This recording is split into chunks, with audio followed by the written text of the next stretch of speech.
almost like the Flashpoint, where it starts, one of the key matrix lines that will help shatter early this one morning centralized with system. time to kill.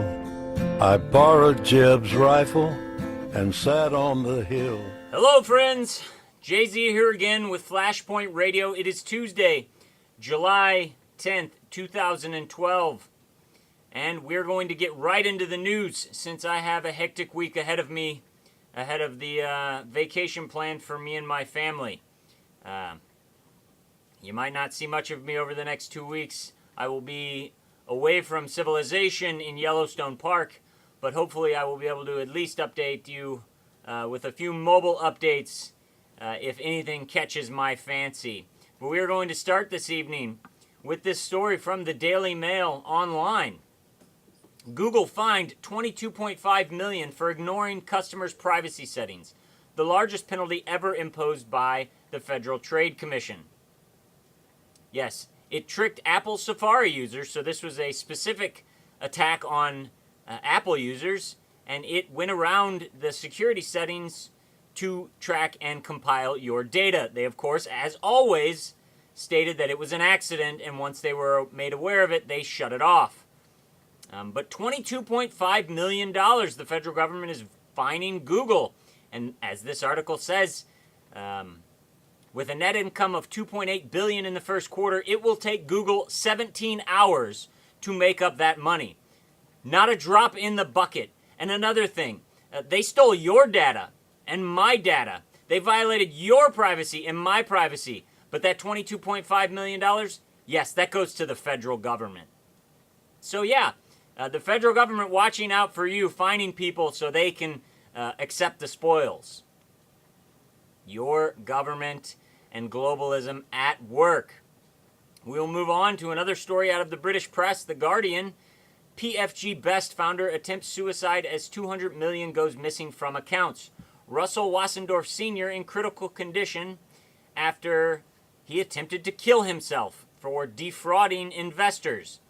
I just wanted to point this out because this states that, well, this is PFG Best is thought to be less than a tenth of the size of MF Global when it filed for bankruptcy last year. You remember MF Global, John Corzine, who testified in front of Congress, and nothing has happened to him. Yes, this company is a tenth of the size of it, and this gentleman felt like he needed to kill himself or attempt killing himself because he felt so bad. But this will not, obviously, make the mainstream media actually pay attention to the massive fraud pulled off by MF Global. It will just go as another reason to look the other way, because now they found a culprit. You know, they'll find a lowly culprit and let those that are really stealing, those that are really connected, get away with it, as in John Corzine. And how about some spin from our federal government and the media from Newsbusters? Media fail. Government motors inflate sales by selling to the government. I've been saying this for a long time. In June, GM reported sales increase of 16%, and the mainstream media went wild saying the investment the federal government made in General Motors has paid off. When in actuality, we're still in the red. We won't make the money because the stock price we need to get, the taxpayers, is $53 per, and right now GM is trading at just over $20. But they found just a little bit of a quirky little point that the mainstream media decided not to focus on, and that was in June, the month that everyone is touting as a win for General Motors and the federal government and bailouts.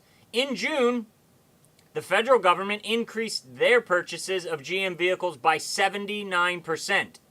So the same month that they were trumpeting large sales, the government bought more vehicles than they bought in a long time. So no, the federal government is pumping all of the money into all of the sectors of economy that are still surviving. American auto manufacturers, construction, hospitals, colleges, it all comes from the government. And when that money runs out, guess what?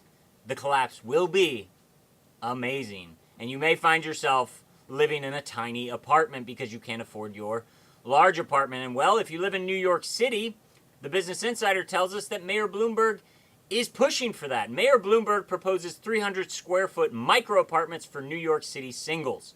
He wants to get rid of a restriction that states that new apartments in New York City be 400 square feet because he feels that there are more singles and more people not having children and families, and they need to cater to it. The craziest thing about these 300 square foot apartments is that they will cost about $2,000 a month to rent. Yes, Agenda 21 rearing its ugly head.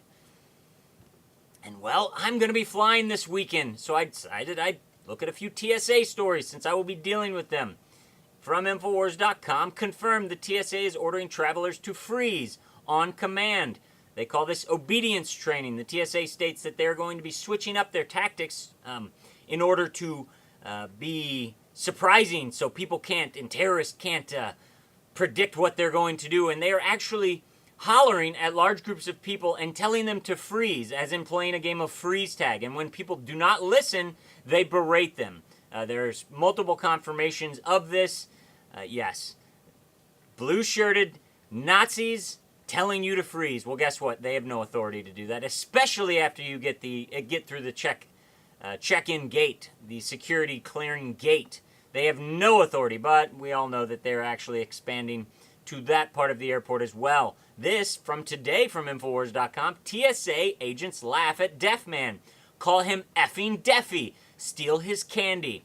Blogger T in Theater is a deaf person. He was returning from a conference, and he was, well, in Louisville, Kentucky, and the TSA decided to mock him and his fellow deaf friends. They didn't know that deaf people can actually read lips, and they started using things like effing Deafy and saying how stupid they are. They confiscated his candy and then said he couldn't take it on. Would you like to donate it to the USO? Veiling it in supporting our troops. He said, sure, why not? And well, they decided to start eating that candy. So this is how they treat disabled people, along with your wife, your child, disabled children, babies, extremely old women, people in wheelchairs, everybody. They'll do it to anybody. So we'll see what happens to me this weekend. Another Infowars.com article you must read. New Obama executive order seeks control over communication during crisis.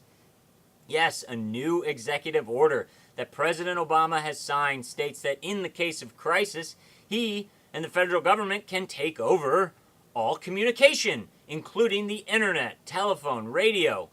Yes, the kill switch. All they have to do is declare that emergency, and they have the power from continuity of agenda, continuity of government that has been around for decades. They can shut off all your forms of communication and turn you into a servile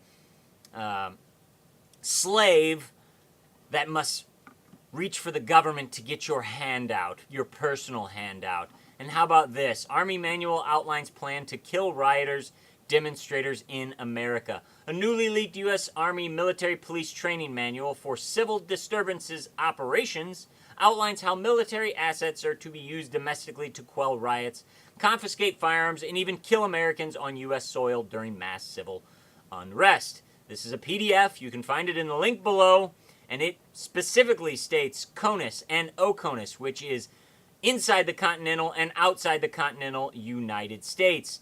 And before you scream Barack Obama is a communist and going to take all of my guns and all of my rights, this article, this document is from 2006. Underneath the Bush administration. Continuity of agenda, it doesn't matter. The government grows with every new puppet dictator. Get it through your heads. And finally, I want to focus on two stories involving how the police are treated and how the public are treated when dealing with each other. First things first, we have this from CBS News. Man gets 11 years in case where police dog died. Jaime Gonzalez Lopez is going to spend 11 years in prison. What for? Well, he's a cocaine trafficker. I'm not saying that that is okay, but he hid cocaine in a field while going to make a deal. The police arrested him and went to find the cocaine. They unleashed their police dog into the field, and the dog did what he was supposed to do, found the cocaine. After that, he bit into it, shook it around, and ingested a lethal dose of cocaine. 200 people turned out for the memorial service for the dog, and this man is getting 11 years in prison. While I'm not going to say that this dog deserved to die, or I should be relishing in the death of this dog, I love animals. I have cats and dogs. But give me a break. 11 years? The dog did it to himself. Maybe he smelled it, tasted it, and he really wanted to get high, and he just did an overdose like anyone else would on cocaine. But yes, that's how they treat you when you attack one of their biological attack robots or police dogs that are trained to kill. But this is where I wanted to finish. Convicted kicking cops fights for job. Hearing begins for Lincoln officer Edward Crowitz. In Rhode Island, this is what a police officer did to a handcuffed woman. Let's go to the tape. This is video from a security camera shot back in May of '09 outside the Twin River Slot Parlor in Lincoln. Prosecutors say it shows suspended Lincoln patrolman Edward Crowitz kicking Donna Levesque in the head hard after she tried to kick him. Wow! She was handcuffed and he kicked her in the face with his boot. He was convicted of a felony. Good for him. Good for the judge. The judge suspended his sentence because he's a police officer. And guess what? He hasn't been fired! He's still on the force. So yes, if a police dog accidentally ingests cocaine, you get 11 years in prison. If a police officer kicks a handcuffed woman in the face, not only does he not go to prison, he keeps his job. Oh yes, public sector unions, they are so good for the taxpayers, so good for the citizens. They watch out for us.